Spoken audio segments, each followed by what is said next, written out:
জিনিসই যদি নেতারা শিখাইতে না পারে আপনারা কেন আসেন বারবার আমাকে বলেন? মূল্য তালিকার জন্য কত জরিমানা করতে হবে আর কতদিন করলে আপনারা এটা ঠিক করবেন? আপনি যখন মালামালটা আনবেন আপনাকে বুঝে আনতে হবে, এটা আর কতদিন বলতে হবে?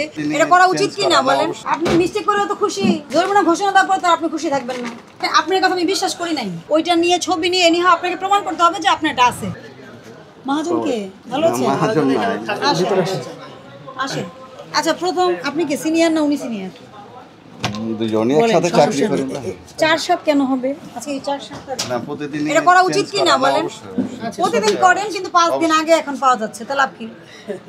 এটা করা হয়নি, এটা আপনি মিস্টেক করেও তো খুশি, জরিমানা ঘোষণা দেওয়ার পর তো আপনি খুশি থাকবেন না। না না, তো প্রতিদিনই করা হয়। তাহলে 5 দিন ধরে করতেছেন না, বাট প্রতিদিন করা হয়, তাই তো? এই মূল্য তালিকার জন্য কত জরিমানা করতে হবে আর কতদিন করলে আপনারা এটা ঠিক করবেন? এটা আমাকে বলতে হবে। বস্তার উপরে কি? আচ্ছা, উনার এটা 23 সালের পরে আপডেট নাই খাদ্যের। আমি কিন্তু এই যে খাদ্যের সব কাগজ বলে এটা হলো যে 23 পর্যন্ত না, এইটার মধ্যেই রিনিউ হবে। এটার মধ্যেই হবে না, কারণ আমি শততাটা দেখেছি। শুনেন, ওই যে শততার পাশে এইখানে একটা সিল, এখানে একটা, এটার মধ্যে রিনিউ হবে, এখানে একটা সিল। এই যে 4-7 আজকে 9 তারিখ। হ্যাঁ, এটার জন্য এই এক জিনিসই যদি নেতারা শিখাইতে না পারে আপনারা কেন আসেন বারবার আমাকে বলেন? আমরা এটা সব ঘরে ঘরে বলে দিছি, এটা দায় আমরা নেই না, কারণ আমরা এটা প্রতি ঘরে বলে দিছি যে এখন যে সময়, এই সময় প্রতিদিন আপডেট থাকতে হবে। খাদ্য মন্ত্রণালয়ের সমস্ত সার্কুলার নিয়ে আসছি, ইভেন 26 তারিখে একটা জারি হয়েছে যে নওগাঁতে, ঠিক আছে? এগুলো নিয়ে কিন্তু আমি রেডি হয়ে আসছি, আপনাদেরও রেডি থাকতে হবে। এই যে এই চালের বস্তা কি কি থাকতে হবে না থাকতে হবে কেনার সময় অবশ্যই এটা এনশিওর করবেন। কারণ দেখেন, আমি যতই মিলারকে বলি না কেন, যখন আপনি কিনে আনবেন মিলারের তো আর মাল পড়ে থাকতেছে না, সে বিক্রি করতে পারলে তার ঠেকাটা কি দেওয়ার? তার ওখানে যেহেতু গোডাউনে যেটা পাই, সে বলবে যে এটা বুঝেন, গোডাউনে যখন প্রোডাক্টটা থাকে তখন কি বলে যে আমি বের করার সময় সিলটা দিয়ে দিব, আবার যখন আপনার কাছে দিয়ে দেয় ওটা ছাড়াই দিয়ে দেয়। ওনার তো মালামাল পড়ে নাই, আপনি যখন মালামালটা আনবেন আপনাকে বুঝে আনতে হবে, এটা আর কতদিন বলতে হবে? বাবুবাজারেও বলি, আপনাদেরকেও বলি, কালকে তো বাবুবাজারে 50,000 টাকা ফাইন করেছি। এই নিয়মগুলো যদি না মানেন, দেখেন এটা কত আগের সার্কুলার।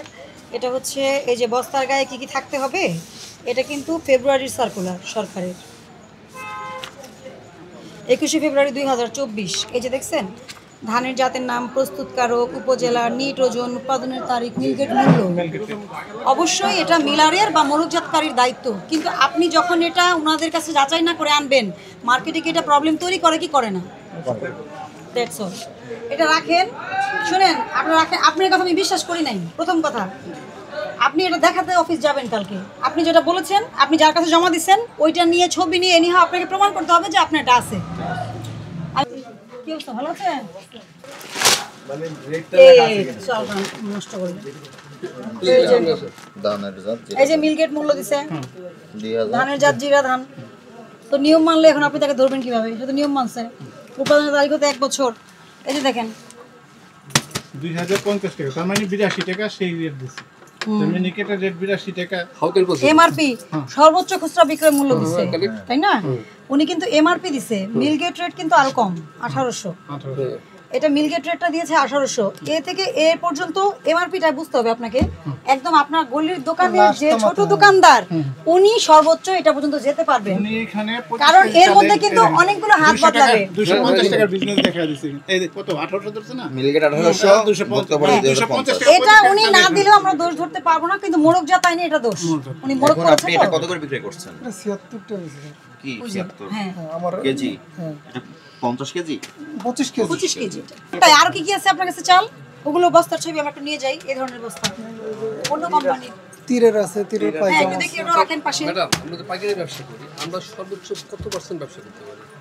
এটা কৃষি বিপণনের ওয়েবসাইট দেখুন। আরেক সারটা কইলে 2-3 টাকা লাভ করতে মুখস্থ বলতে পারবো না। সারে তো মনে হচ্ছে না কোন সারে? তীরের কইলে যে কেজনে কইলে 2-3 টাকা লাভ। দেখেন একটা বস্তা দেখেন। তীরের মিনিকেট শুনেন, কৃষি বিপণন অধিদপ্তরের ওয়েবসাইটে যৌক্তিক মূল্যের একটা তালিকা আছে, ওখানে খুচরা পাইকারি কত % কে লাভ করতে পারবে আমাদের কিন্তু এখানে ওনারা কিন্তু মূল্যের জন্য জরিমানা করে না। ওনারা আমাদের যে ভুলগুলা, সেই ভুলগুলার জন্য জরিমানা করে। যে আমি মূল্য তালিকা লিখে রাখছি 75 টাকা, বিক্রি করলাম 78 টাকা। উনি কোনোদিন প্রশ্ন করে নাই যে আপনি মূল্য তালিকায় 80 টাকা লিখে দিচ্ছেন। এটা আপনার কথা, এটা আপনার সবসময় বলে গেছে। আচ্ছা, এটা একটু এই যে দেখেন, মিলগেট 1850 মিলগেট। এটার তারিখ হচ্ছে 5/7/25। কয়েকদিন আগে নিয়ে গেছে। এই যে কয়েকদিন আগে। এটা একটা ছবি নিয়ে না নিয়ে আমাদের অফিসে 250 হলো আপনার 74 টাকা মিলিয়ে। ভোক্তা অধিদপ্তর কনজিউমার এন্ডে কাজ করবে, এটাই স্বাভাবিক। কারণ ভোক্তার অধিকার রক্ষা, যেখানে ভোক্তার সমাগম হয় ওই জায়গা কখনো না যাওয়ার সুযোগ নেই। বুঝাতে পারছি আপনাকে? এটাই লজিক।